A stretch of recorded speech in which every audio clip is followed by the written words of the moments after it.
Welcome back friends. তো আজকে আমরা মডার্ন ইন্ডিয়া অর্থাৎ আধুনিক ভারতের 100টা ইম্পর্টেন্ট টার্মস অ্যান্ড টার্মিনোলজি নিয়ে আলোচনা করব, যেটা আধুনিক ভারতের শব্দপঞ্জির একটা ইম্পর্টেন্ট একটা ভিডিও।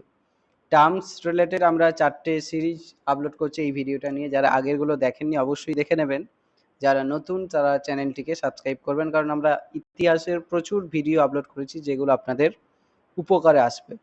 তো আজকে যে 100টা টার্মস ইউজ করব বা পড়বো আমরা, তার source Shekhar Bandyopadhyay from Plassey to partition বইটি থেকে। ওকে, প্রথম দেখুন, আঞ্জুমান। আঞ্জুমান মানে কি? স্থানীয় মুসলিম সংগঠন যেটা সামাজিক ধর্মীয় কার্যকলাপের জন্য গঠিত হতো। আজলাফ। আজলাফ মানে সাধারণ মুসলমান বা নিম্ন মুসলমান বা হিন্দু জাতি থেকে ধর্মান্তরিত মুসলমানদের বলা হচ্ছে। আত্রাপ। আত্রাপ হচ্ছে আজলাবের মতনই সাধারণ মুসলমান যারা নিম্ন জাতি থেকে ধর্মান্তরিত। দুটোর শব্দ কাছাকাছি। আবওয়াব। আবওয়াব মানে কি? আইনত অবৈধ অতিরিক্ত কর, এক্সট্রা সেস, তাকে বলা হচ্ছে আবওয়াব, যেটা জমিদাররা জোরপূর্বক আদায় করত। আমিল। আমিল কি? মুঘল আমলে রাজস্ব সংগ্রহ আধিকারিককে বলা হচ্ছে আমিল। আশরাফ। আজলাফের মানে বিপরীত হচ্ছে আশরাফ, উচ্চ বর্ণের সম্ভ্রান্ত মুসলমান শ্রেণী যারা বিদেশি বংশোদ্ভূত, তাদেরকে বলা হচ্ছে আশরাফ। উম্মা। উম্মা মানে কি? যারা বিশ্বব্যাপী মুসলিম সম্প্রদায় যারা ইসলামের প্রতি অনুগত, তাদেরকে বলা হচ্ছে উম্মা। ওকে, আচ্ছা। উলগুলান। উলগুলান মানে মুন্ডা জাতি বিদ্রোহ 1899-1900 পর্যন্ত হচ্ছে বিরসা মুন্ডা নেতৃত্বে। উলেমা মুসলমান ধর্মীয় পণ্ডিত যারা ইসলামীয় তত্ত্ব বা শরিয়ত বা মুসলিম ল বা আইনে বিশেষজ্ঞ, তাদেরকে বলা হচ্ছে উলেমা। ওয়াতন। ওয়াতন মানে হচ্ছে, ওয়াতন মানে কি? মেরি ওয়াতন। ওয়াতন মানে বংশানুক্রমে যারা জমি ভোগ করছেন, তাদেরকে বলা হচ্ছে ওয়াতন। ওয়াতন জায়গির মুঘল সময়কালে রাজপুতদের দেওয়া হচ্ছে। আচ্ছা। কনমদার বা কনক্কর বা কনক্করন মানে কি? গ্রামের হিসাব রক্ষক। কায়ুম মানে কি? একই বংশজাত সম্প্রদায়কে বলা হচ্ছে কায়ুম। খানাজাত। খানাজাত মানে কি? মুঘল রাজদরবারে পুরুষানুক্রমে অভিজাত মুসলিম শ্রেণীকে বলা হচ্ছে খানাজাত। ওকে।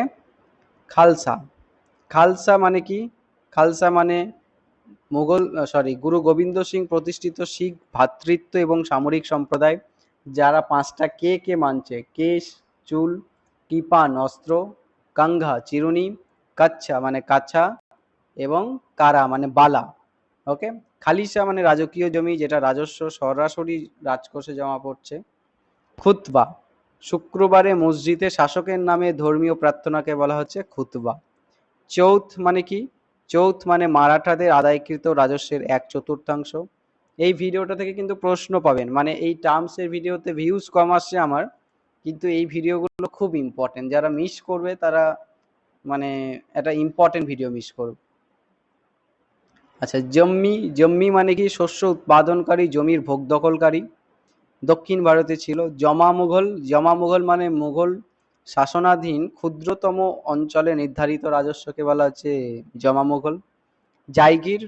মুঘল আমলে মনসবদারদের দেওয়া জমির অধিকারকে বলা হচ্ছে জাগির। জাট। শিখ বাহিনীর যোদ্ধা সম্প্রদায় যারা পাঞ্জাবে উল্লেখযোগ্য, তাদেরকে বলা হচ্ছে জাট। আর জাট ঠ সাঁওতালদের দ্বারা বহিরাগত বা পরদেশীদেরকে তারা জাট বলছে, অনেক সময় দিকুও বলছে। ওকে, বহিরাগতদের। তাংখা জায়গির মানে যে জায়গির রাজপুতদের দেওয়া হতো বংশানুক্রমিক ভাবে, তাকে বলা হচ্ছে তাংখা জায়গির। তহসিলদার। তহসিলদার মানে হচ্ছে নিম্ন পদস্থ রাজস্ব আধিকারিক। তালুকদার মানে অযোধ্যার বড় ভূস্বামী। থানা হচ্ছে আরক্ষা আধিকারিকের কার্যালয়। দস্তক, এটা হবে দস্তক। দস্তক হচ্ছে ইস্ট ইন্ডিয়া কোম্পানি করমুক্ত পণ্য পরিবহনের অনুমতিপত্রকে বলা হচ্ছে দস্তক। দেওয়ান। দেওয়ান মানে রাজস্ব বিষয়ক প্রধান আধিকারিক। দেওয়ানি মানে হচ্ছে রাজস্ব আদায়ের অধিকার 1765 সালে ব্রিটিশরা পাচ্ছে বাংলার থেকে। দেশপান্ডে। মারাঠা শাসনে গ্রামীণ রাজস্ব সংগ্রহকারীকে বলা হচ্ছে দেশপান্ডে। দেশমুখ বলা হচ্ছে কাকে? মারাঠা শাসনে বৃহৎ অঞ্চলের রাজস্ব আধিকারিককে বলা হচ্ছে দেশমুখ। নাজিম। মুঘল আমলে প্রাদেশিক শাসনকর্তার উপাধি ছিল নাজিম। ওকে, খেয়াল রেখো। নানকার, নানকার মানে হচ্ছে খাজনাবিহীন জমি বা পুরোহিতদের দেওয়া যে জমি তাকে বলা হচ্ছে নানকার। মানে অগ্রহার, ভূমিদান, দেবদান, যেমন ট্যাক্স ছাড়া ল্যান্ড গ্রান্ট। আবার মোগল যুগে ইনাম, মিল্ক, মাদাদি মাস সেগুলোকে বলা হয় ট্যাক্স ছাড়া ল্যান্ড গ্রান্ট, জমিদান। পত্তনি, পত্তনি হচ্ছে জমিদার এবং রায়তের মধ্যে মধ্যস্বত্বভোগীকে বলা হচ্ছে পত্তনি। দাদন মানে কি, যেটা অগ্রিম অর্থ দেওয়া হচ্ছে তাকে বলা হচ্ছে দাদন। পাট্টা, চাষি এবং জমির মালিকের মধ্যে লিখিত চুক্তিকে বলা হচ্ছে পাট্টা। পাটিল হচ্ছে গ্রাম প্রধান, বিশেষ করে গুজরাটে ছিল। পীর হচ্ছে মুসলিম ধর্ম প্রচারক বা সুফি সাধককে বলা হচ্ছে পীর। পেশোয়া, মারাঠা শাসনের প্রধানমন্ত্রীকে বলা হচ্ছে পেশোয়া। আর অর্থমন্ত্রীকে বলা হচ্ছে অমাত্য। পেশকাশ, স্বায়ত্ত শাসিত রাজ্যগুলি মুঘল সম্রাটকে প্রদত্ত রাজস্বকে বলা হচ্ছে পেশকাশ।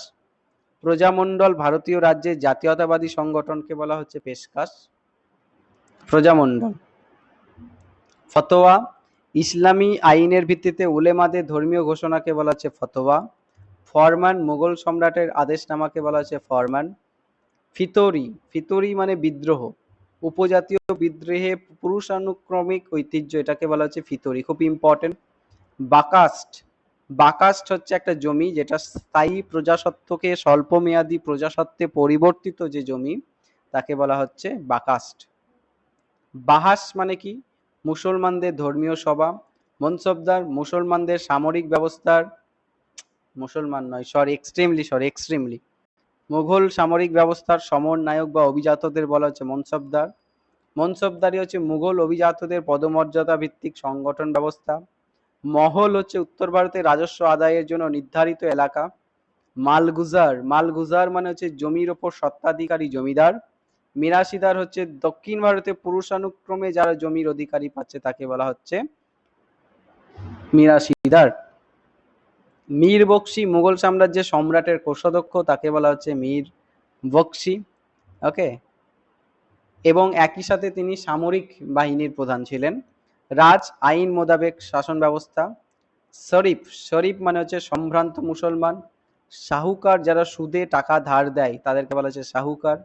সওয়ার হচ্ছে মনসবদের ভরণ পোষণ করা যে ঘোড়সওয়ার সৈন্য সংখ্যা তাকে বলা হচ্ছে ঘর সওয়ার। ওকে। সাজ্জাদ নিসিন মানে কি, সুফি দরগার তত্ত্বাবধায়ক। স্বদেশমুখী মানে কি, মারাঠাদের দ্বারা আদায়কৃত অতিরিক্ত রাজস্বকে বলা যায় স্বদেশমুখী। আরো কিছু শব্দ দেখো, ইন্ডিয়ান কাউন্সিল অ্যাক্ট 1919 কি কারণে 1861, ভারতীয়দের সীমিত আইন প্রণয়নের অংশগ্রহণের অনুমতি বা গভর্নর জেনারেলের কাউন্সিলে ভারতীয় সদস্য যোগ করা হচ্ছে 1861 ইন্ডিয়ান কাউন্সিল অ্যাক্টে। 1892 ইন্ডিয়ান কাউন্সিল অ্যাক্টে কি করা হচ্ছে, ভারতীয়দের জন্য আরো প্রতিনিধিত্ব এবং নির্বাচনী প্রক্রিয়ার প্রসার। 1909 গভর্নমেন্ট অফ ইন্ডিয়া অ্যাক্ট, যেটাকে বলা হয় মর্লেমেন্টো সংস্কার, এখানে কি হচ্ছে, পৃথক মুসলিমি নির্বাচন ব্যবস্থা শুরু হচ্ছে। 1919 গভর্নমেন্ট অফ ইন্ডিয়া অ্যাক্ট, যেটাকে বলা হয় মন্টেগু চেমসফোর্ড সংস্কার, এখানে প্রাদেশিক স্বায়ত্তশাসন এবং দ্বৈত শাসন শুরু হচ্ছে, খুব ইম্পর্টেন্ট এগুলো। গভর্নমেন্ট অফ ইন্ডিয়া 1935 কি হচ্ছে, প্রাদেশিক স্বায়ত্তশাসন এবং ফেডারেল কাঠামো প্রবর্তন, এবং স্বাধীনতার পূর্বে শেষ বড় সংস্কার হচ্ছে এটা। ওকে, আচ্ছা, Indian independence act 1747, Bharat Pakistan স্বাধীনতা প্রদানের জন্য ব্রিটিশ আইন। 1773 রেগুলেটিং অ্যাক্ট, ইস্ট ইন্ডিয়া কোম্পানির প্রশাসন নিয়ন্ত্রণের প্রথম আইন। পিস ইন্ডিয়া অ্যাক্ট 1784, যেটার মাধ্যমে বোর্ড অফ কন্ট্রোল প্রতিষ্ঠা হচ্ছে। 1813 চার্টার অ্যাক্ট, বাণিজ্যে একচেটিয়া অধিকার সীমিতকরণ এবং শিক্ষার জন্য 1 লাখ টাকা তহবিল দেওয়া হচ্ছে। চার্টার অ্যাক্ট 1833, কোম্পানির বাণিজ্য সমাপ্তি, দাসপ্রথা নিষিদ্ধ এবং ভারতীয়দের জন্য প্রশাসনিক পদ নির্মাণ। চার্টার অ্যাক্ট 1853, প্রশাসনিক সংস্কার, সিভিল সার্ভিসে ইম্পর্টেন্ট প্রতিযোগিতামূলক পরীক্ষার প্রবর্তন। ভার্নাকুলার প্রেস অ্যাক্ট, ভারতের সংবাদপত্রের উপর নিয়ন্ত্রণ আইন 1878, যেটা লর্ড লিটন করছেন। ইন্ডিয়ান পেনাল কোড 1860, ব্রিটিশ শাসনকালে ফৌজদারি আইন প্রণয়ন। ইন্ডিয়া আর্মস অ্যাক্ট 1878, অস্ত্র বহন এবং ব্যবহারের উপর নিয়ন্ত্রণ। ফ্যাক্টরি অ্যাক্ট 1881, কারখানার শ্রমিকদের অধিকার এবং কাজের পরিবেশ সংস্কারের জন্য। মিউনিসিপ্যালিটি অ্যাক্ট, স্থানীয় স্বায়ত্তশাসনের জন্য পৌরসভা ব্যবস্থার প্রবর্তন 1888। ইন্ডিয়ান এভিডেন্স অ্যাক্ট, বিচার প্রমাণ সংক্রান্ত আইন 1872, Indian evidence act. Criminal tribunals act, উপজাতীয় গোষ্ঠীকে অপরাধী হিসাবে চিহ্নিতকরণকে বলা হচ্ছে ক্রিমিনাল ট্রাইবস অ্যাক্ট। চিরস্থায়ী বন্দোবস্ত, লর্ড কর্নওয়ালিস 1793, রায়তওয়ারি দক্ষিণ এবং পশ্চিম ভারতে, মহলওয়ারি উত্তর ভারতে, সুবা মুঘল আমলে প্রদেশকে বলা হচ্ছে সুবা, ফারগানা হচ্ছে মুঘল আমলে কয়েকটা গ্রাম নিয়ে গঠিত রাজস্ব ইউনিটকে বলা হচ্ছে পরগনা, ইলাকা মুঘল আমলের রাজস্ব আদায়ের জন্য নির্ধারিত প্রশাসনিক একককে বলা হচ্ছে এলাকা, কাছারি মুঘল আমলে জমি রাজস্ব হিসাবে দলিলকে বলা হচ্ছে কাছারি, দরবার মুঘল আমলে ব্রিটিশ এবং শাসকদের কেন্দ্রীয় সভাকে বলা হচ্ছে দরবার। ওকে, ফৌজদার মুঘল আমলে জেলার সামরিক পুলিশ প্রধানকে ফৌজদার বলা হচ্ছে, কোতোয়াল মুঘল শহরে পুলিশ প্রধানকে বলা হচ্ছে ফৌজদার। ড্রেন অফ ওয়েলথ মানে ভারত থেকে সম্পদের নিষ্ক্রমণ, ভারতের গঙ্গা থেকে সব চলে যাচ্ছে কোথায়, টেমসে। Poverty and unBritish rule in India, Dadabhai Naoroji দিচ্ছেন। সত্যাগ্রহ গান্ধীজির অহিংস প্রতিবাদের দর্শন। স্বদেশী মানে ভারতীয় পণ্য ব্যবহার, বিদেশি পণ্য বয়কট। হোম রুল 1916 সালে অ্যানি বেসান্ত এবং তিলকের নেতৃত্বে স্বশাসনের দাবি। জালিয়ানবাগ ম্যাসাক্রের 1919 সাল। অসহযোগ আন্দোলন 1920 সাল। লবণ সত্যাগ্রহ 1930 সাল। ডান্ডি অভিযান। কুইট ইন্ডিয়া 1942 সাল। ভারতের জাতীয় কংগ্রেস 1885। মুসলিম লীগ 1906 সাল। মুসলিম লীগের পর সিপাহী বিদ্রোহ 1857। বঙ্গভঙ্গ 1905। দ্বিজাতি তত্ত্ব মুসলিম লীগের তত্ত্ব, হিন্দু মুসলমানদের পৃথক জাতি হিসাবে ভাবনার তত্ত্ব। ওকে, আলী জিন্নাহ, সৈয়দ মোহাম্মদ খাঁ এরা প্রচার করছে। ক্রিপস মিশন 1942 সালে আসছে দ্বিতীয় বিশ্বযুদ্ধে সমর্থন লাভের জন্য, কিন্তু স্বাধীনতা দিতে ব্যর্থ হচ্ছে ক্রিপস মিশন। তো 100টা টার্ম আমরা মডার্ন ইন্ডিয়া থেকে পড়লাম। এই টার্মগুলো একটু মাথায় রেখো। মাত্র 11-12 মিনিটের ভিডিও একটা, তো ছোট ভিডিও কিন্তু খুব কার্যকরী ভিডিও। ওকে, তো বারবার শোনার চেষ্টা করো, সহজেই মনে থাকবে। যারা ভিডিওটি মন দিয়ে দেখলে থ্যাংক ইউ সো মাচ। চ্যানেলটি একটু শেয়ার করো, সাবস্ক্রাইব করো, লাইক করো। Thank you so much.